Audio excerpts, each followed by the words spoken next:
আজই বসে বসে ভাবছিলাম যে রং খেলার জন্য আলাদা একটা দিনের সৃষ্টি করা হয়েছে, সেটা সবাই আমরা পালনও করি। কিন্তু সত্যি কি আলাদা কোনো দিনের দরকার আছে? কারণ আমাদের আশেপাশে তো রং পাল্টানো মানুষের অভাব নেই। আজ এ ভালো কাল সে খারাপ, কাল যে ভালো পরশু সে খারাপ, এইভাবেই জীবন কেটে যাচ্ছে। প্রত্যেকটা মানুষের রং পাল্টানো দেখছি। প্রত্যেকটা মানুষ, মানে আগে মনে করতাম যে গিরগিটির রং পাল্টায়, এখন দেখছি মানে মানুষের রং বোধহয় গিরগিটির থেকেও ফাস্ট পাল্টে যেতে পারে। এটাই হচ্ছে কথা। তো সামনের দিনে আরও আসছে, জীবনে প্রত্যেকেরই আসছে, তোমাদেরও আসবে। তো তাদের জন্য একটা ছোট্ট কথা, যে মানুষ না হয় গিরগিটি হয়ে জন্মালেই তো পারতে, তাই না?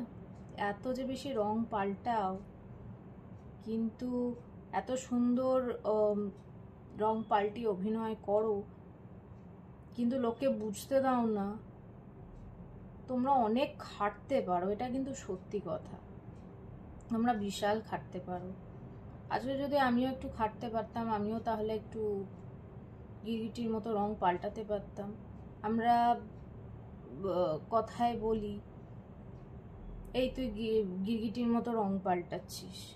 দিন আসতে চলেছে যখন লোকে এটা বলবে, এই তুই মানুষের মতো রং পাল্টাচ্ছিস। খুব শিগগিরই আসলো বলেই দিনটা।